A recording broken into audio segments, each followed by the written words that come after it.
Assalamu alaikum wa rahmatullahi wa barakatuh, mes chers frères et sœurs. Tout d'abord, je sais que vous êtes nombreux à vouloir les traductions de certains mots arabes que j'utilise. Mais le fait est que si je n'ai pas fait cela jusqu'à maintenant, c'est pour vous pousser à faire des recherches. Et surtout, ce sont des termes simples que tout le monde devrait apprendre et connaître. C'est vraiment des petits mots simples qui nous permettent d'augmenter notre vocabulaire. Yani, apprendre ces quelques mots en arabe est très très important. Et surtout, quand vous allez lire le Coran en arabe, par exemple, vous allez vous dire « Ah bah tiens, je connais ce mot maintenant, ça veut dire ça ». Mais étant donné que beaucoup de personnes ont du mal, à partir de maintenant, je dirai la traduction tout de suite après le mot Inch'Allah. La dernière fois, nous avons parlé des 6 méthodes, ou plutôt des 6 mécanismes mentionnés par Ibn Taymiyyah permettant de dissoudre nos péchés et ainsi de les effacer. Nous allons continuer et terminer aujourd'hui, Inch'Allah, ce sujet concernant le Jahannam. Les 6 premiers points que nous avons vus sont tous positifs et bien pour nous, et il n'y a aucune négativité là-dedans. Pourquoi nous disons cela? Parce que les points 7, 8 et 9 sont différents. Certes, c'est mieux que le Jahannam, mais ce n'est pas quelque chose que l'on désire ou que l'on vise. Yani, on préférerait passer à autre chose concernant ces points 7, 8 et 9. Donc, la dernière fois, les 3 premiers points que l'on a vus, ce sont des choses que nous devons faire et que nous visons de faire. Ce sont nos objectifs. Les 3 points suivants, ce n'est pas véritablement de notre ressort. Ils sont là, mais ils dépendent des autres. Les 3 points suivants, c'est-à-dire les points 7, 8 et 9, ce n'est pas des choses que nous voulons, mais si ces choses nous arrivent, on peut au moins se consoler en disant « Inch'Allah ta'ala, cela va nous servir pour nous sauver du Jahannam ». Et donc le point numéro 7 concerne les calamités, c'est-à-dire les épreuves difficiles, les événements extrêmement lourds à supporter, l'anxiété, le stress, les souffrances qui nous arrivent lorsque nous sommes en vie, lorsque nous sommes dans ce dunya, c'est-à-dire dans ce monde. Et si durant tout ce temps nous avons l'iman en Allah subhanahu wa ta'ala, celui qui a l'iman en Allah subhanahu wa ta'ala et qui reste ferme lorsque ces épreuves difficiles lui arrivent et qui reste patient et qui maintient sa connexion avec Allah azza wa jal, chaque souffrance et chaque épreuve va être utilisée par Allah subhanahu wa ta'ala afin de pardonner ses péchés. Au lieu d'être puni au Jahannam, en quelque sorte, il sera puni dans ce dunya. Mais ces punitions vont lui servir à être sauvé du Jahannam. Ainsi, la prochaine fois que vous endurez ce genre d'épreuve, et le stress et l'anxiété qui vient avec, la prochaine fois que vous êtes malade et que vous ressentez beaucoup de douleur, pensez à cette chose, pensez à ce hadith de notre prophète, sallallahu alayhi wa sallam, dans lequel il a dit « Même pour une épine qui vous fait du mal, Allah va pardonner vos péchés. » Mais pour autant, cela ne veut pas dire que nous devons chercher des problèmes, que nous devons chercher des tensions dans nos vies, non. Cela ne veut pas dire que nous devons faire en sorte d'être en stress tout le temps, non. Mais lorsque cela nous arrive et que nous avons affaire à ce genre d'épreuve et que nous souffrons et que nous sommes inquiets et que nous sommes stressés, il faut se mettre en retrait et se consulter soi-même et dire « Inch'Allah ta'ala, Allah azza wa jal va pardonner mes péchés afin que je n'ai pas à régler ces péchés dans l'akhira, c'est-à-dire dans l'au-delà. » Le point numéro 8, Ibn Taymiyyah a dit qu'il s'agit de tout ce qui se passe dans le qabr, c'est-à-dire dans la tombe, et plus précisément le fitna du qabr, c'est-à-dire l'interrogatoire dans la tombe, mais aussi l'azab, c'est-à-dire le châtiment de la tombe et la noirceur de la tombe, et l'anxiété et la peur de la tombe qui va avec aussi, et bien sûr tout type de terreur qui se passe dans le qabr. Encore une fois, et nous avons parlé en détail de cela, il y aura des musulmans pécheurs, et ils méritent peut-être d'être punis au Jahannam. Mais Allah subhanahu wa ta'ala, dû aux bonnes œuvres que ces personnes auront faites dans ce dunya, va leur permettre d'être sauvés du Jahannam. Mais cela ne veut pas dire qu'ils ne seront pas punis. Ils seront punis moins sévèrement, ils seront punis par l'azab du qabr, c'est-à-dire le châtiment de la tombe, ou encore à travers le fitnatul qabr, c'est-à-dire l'interrogatoire de la tombe. Et encore une fois, nous ne voulons aucune de ces choses, mes chers frères et sœurs. Nous ne voulons pas d'azab dans le qabr. Nous ne voulons pas de noirceur. Nous ne voulons pas que notre qabr soit si petit que nos côtes s'entrecroisent. Non. Qu'est-ce que nous voulons, mes chers frères et sœurs? Nous voulons un qabr lumineux. Nous voulons un qabr vaste. Nous voulons la paix dans notre qabr. Mais voilà, certains musulmans pécheurs vont devoir répondre de leur action à travers le châtiment de la tombe. Qu'Allah subhanahu wa ta'ala nous protège tous de cela, mes chers frères et sœurs.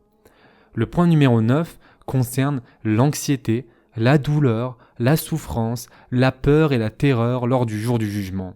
Et d'ailleurs, les points 7, 8 et 9 sont chronologiques. Le point 7, comme nous l'avons dit et comme nous l'avons vu, c'est dans ce dunya. C'est-à-dire, ça concerne les choses qui nous arrivent dans ce monde. Le point numéro 8, c'est ce qu'il se passe dans le qabr, dans la tombe. Le point numéro 9, c'est ce qu'il se passe le jour du jugement. Encore une fois, le jour du jugement, il y aura certaines personnes et nous voulons être parmi ces personnes. Nous voulons faire partie de ces personnes pour lesquelles Allah subhanahu wa ta'ala dit dans le Coran « Et ce jour-là, ils seront à l'abri de tout effroi. » Surat An-Naml, verset 89. Nous voulons faire partie de ces gens, mes chers frères et sœurs, ne pas sentir de la peine, être en paix, être confident et heureux de ce qu'il va se passer ce jour-là. Et Allah subhanahu wa ta'ala va nous protéger et c'est ce que nous voulons tous. Mais le fait est qu'il y aura beaucoup de personnes, et ce sera la majorité des personnes, ils seront terrifiés, ils seront effrayés, et il y aura des tests à passer ce jour-là. Certaines personnes auront très très soif, certains seront fatigués et auront très faim, même si ce sont des musulmans. Certaines personnes seront directement face au soleil, certaines personnes ne sauront pas s'ils vont recevoir leur livre dans leur main droite ou dans leur main gauche. Et nous avons vu tout ça en détail, souvenez-vous, lorsque nous avons parlé du jour du jugement. Et éventuellement, ils vont être sauvés. Mais cet état d'esprit, cette peur endurée, jusqu'à arriver au sirat, même si leur lumière s'éteint, ils peuvent même glisser du sirat. Souvenez-vous, il y a des crochets qui arrivent, qui essayent de vous attraper et qui essayent de vous faire tomber au Jahannam. Et pour certaines personnes, ces crochets vont venir que pour égratigner certaines personnes. Et le prophète, sallallahu alayhi wa sallam, a dit « Certaines personnes seront blessées par ces crochets, mais ils vont tout de même réussir à passer le sirat, c'est-à-dire à passer le pont. » Et quel est le point, quel est le but de cette blessure par ce crochet? Nous en avons déjà parlé, souvenez-vous. Et donc, pourquoi cela est arrivé? Pourquoi ces crochets ont-ils blessé ces personnes?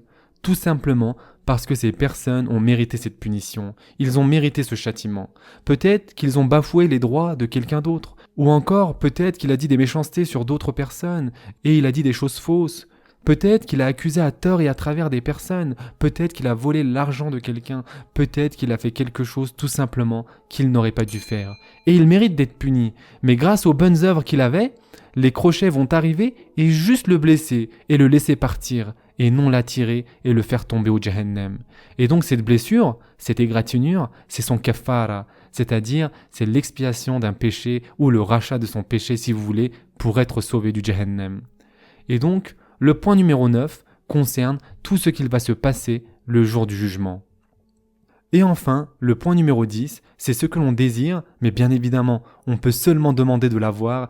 Et ceci concerne la pure générosité d'Allah subhanahu wa ta'ala sans rien en retour. La rahma, c'est-à-dire la miséricorde, la ma'afira, c'est-à-dire le pardon, et le karam, c'est-à-dire la générosité d'Allah subhanahu wa ta'ala, qui donne même à ceux qui ne demandent pas pour une raison que seul Allah subhanahu wa ta'ala sait.